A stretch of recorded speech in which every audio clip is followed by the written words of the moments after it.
మీద చేసుకొని చెప్పన్నాడు ఆ మాట.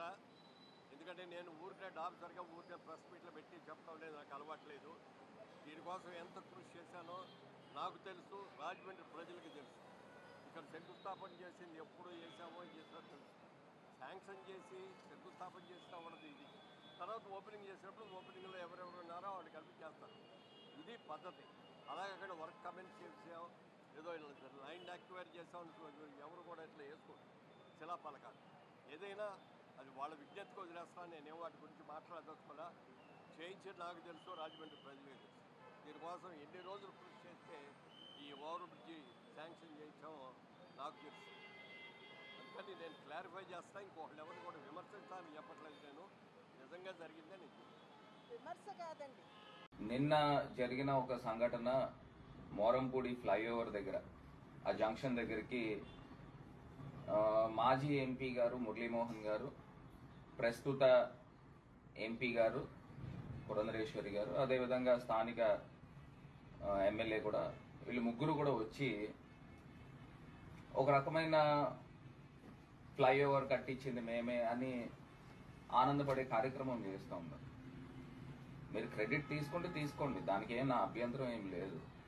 కాకపోతే ఫస్ట్ అంశాల గురించి వారీగా అక్కడ ఉన్న ముగ్గురికి కూడా ఏమీ తెలియదు. అసలు నేషనల్ హైవే తాలూకా శాంక్షన్స్ ఎట్లాగైతాయి ఏంటి అనే అంశాల గురించి, అంటే విత్ డ్యూ రెస్పెక్ట్. ఎందుకంటే మురళీమోహన్ గారు ఫాదర్ ఫిగర్ లాంటి వాళ్ళు, అదేవిధంగా పురంధరేశ్వరి గారు కూడా ఒక మాతృమూర్తి లాగే. నేను వాళ్ళిద్దరినీ ఆ రకమైన గౌరవం ఇస్తాను. కాకపోతే ఎవరైతే స్థానిక ఎమ్మెల్యే ఉన్నాడో అతనికి అవగాహన లేదో లేకపోతే అతి తెలివితేటలో నాకేదో తెలీదు. అసలు మోరంపూడి ఫ్లైఓవర్ ఒక్కసారి శాంక్షన్ అయిన తర్వాత పురంధరేశ్వరి గారు చెప్పినట్టు రెండో శిలాపలకం ఎలా చేసుకుంటారు, కమెన్స్మెంట్ ఆఫ్ వర్క్ అని. అంటే నేను చేసిన పొరపాటు ఏంటంటే ఆ పెద్ద ఆయన మురళీమోహన్ గారు గౌరవం ఇవ్వడమే. అసలు ఫ్లైఓవర్ క్యాన్సిల్ అయింది మొర్రో అని చెప్తా ఉన్నా. నేను చెప్పే అంశం ఏంటంటే, ఒకసారి ఆమె చెప్తా ఉన్నారు కదా, దేశంలో ఒక్కసారి వర్క్ స్టార్ట్ అయిన తర్వాత రెండోసారి కమెన్స్మెంట్ ఆఫ్ వర్క్ ఎక్కడ జరుగుతుంది, ఆ శిలాపలకం వేసుకోవడం నేను ఇప్పుడు దాకా చూడలేదని చెప్తా ఉన్నారు. మరి మీకు తెలుసో తెలీదో, దేశంలో ఒకసారి శాంక్షన్ అయిన తర్వాత రెండోసారి ఎక్కడైనా శాంక్షన్ అవుతుందండి? దట్ గవర్నమెంట్ ఆఫ్ ఇండియాలో ఏదైనా ఉంటే రెక్టిఫికేషన్ జరుగుతుంది. ఇవాళ మోరంపూడి ఫ్లైఓవర్ దగ్గరకు వచ్చేసరికి 29/3/2022 మొత్తం ఒక 5 ఫ్లైఓవర్లు, Jonnada flyover, Undarajavaram flyover, Tetali flyover, అదేవిధంగా కైకవరం ఫ్లైఓవర్, మోరంపూడి ఫ్లైఓవర్, 5 ఫ్లైఓవర్లు శాంక్షన్ అయినాయండి. అసలు ఎట్లా జరుగుతుంది అంటే, నేను ఆన్ పేపర్ రికార్డెడ్ గా తీసుకోవాల్సింది. ఎవరైతే ఇక్కడికి వచ్చిన సీజీఎం అజ్మేర్ ఖాన్ గారు, ఆయన వచ్చినప్పుడు బైపాస్ రోడ్ వచ్చేసింది, దివాన్ చెరువు నుంచి గుండుగోలను వెళ్లే బైపాస్ రోడ్ వచ్చింది. సో వైజాగ్ నుంచి వచ్చే ట్రాఫిక్ అంతా దివాన్ చెరువు మీదుగా బైపాస్ రోడ్కి వెళ్ళిపోతుంది.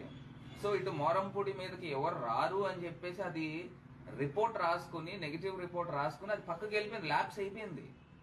దాని తర్వాత ఎంత కొట్లాడానో పార్లమెంట్ వేదికగా నేను ఎన్నిసార్లు మాట్లాడాను, ఆ వీడియోలు కూడా చూపిస్తాను. నేను ఇన్నిసార్లు మాట్లాడి మినిస్టర్ ఆయన నితిన్ గడ్కరీ గారు ఆయన స్వయంగా రెస్పాండ్ అయ్యి విల్ సీ ఇట్ అనే పదాలు తీసుకుని వచ్చిన తర్వాత అసలు ఈ రకమైన దుష్ప్రచారము, విష సంస్కృతి ఏంటండి?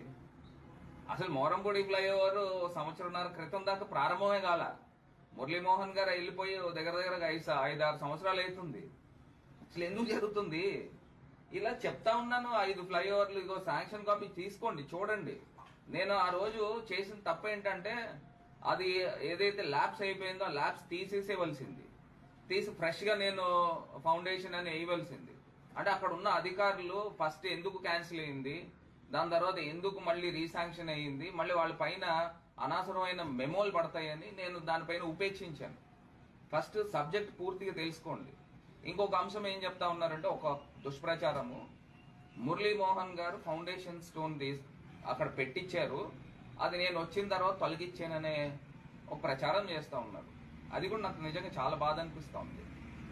ఇప్పుడు నేను తీసాను ఫౌండేషన్ స్టోన్.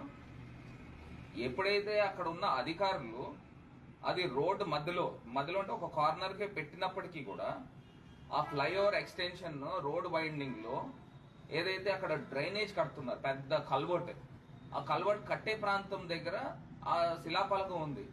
అది హైవే అధికారులు తొలగించి ఉండొచ్చు, లేకపోతే అక్కడ ఉన్న కాంట్రాక్టర్స్ తొలగించి ఉండొచ్చు. దానికి నాకు ఏం ప్రమేయము?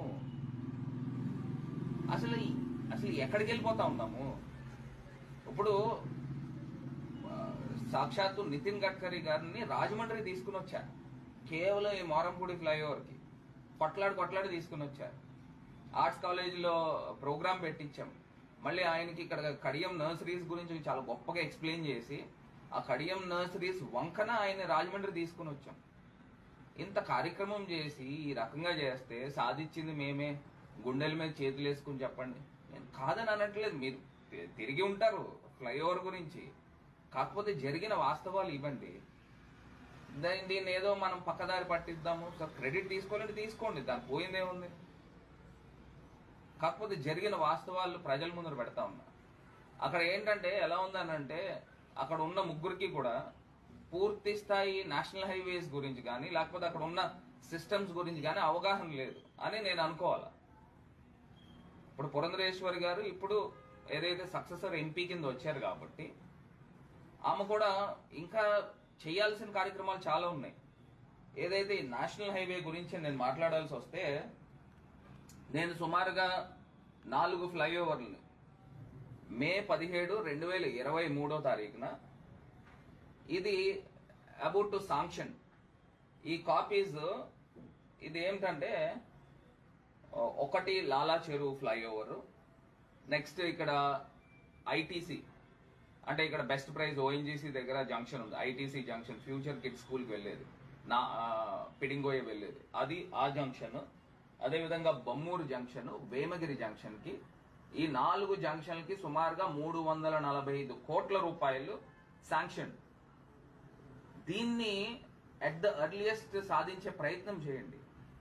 అది తీసుకుని వచ్చి ఇప్పుడు నా టైంలో నేనైనా మినిస్టర్ గారిని రిక్వెస్ట్ చేసి శిలాఫలకానికి తీసుకురావాలి, కాకపోతే అది ఎలక్షన్స్ దగ్గర వచ్చేసింది. ఎందుకంటే మే 17, 2023 ఇది ఆల్మోస్ట్ బోర్డుకు వెళ్ళింది.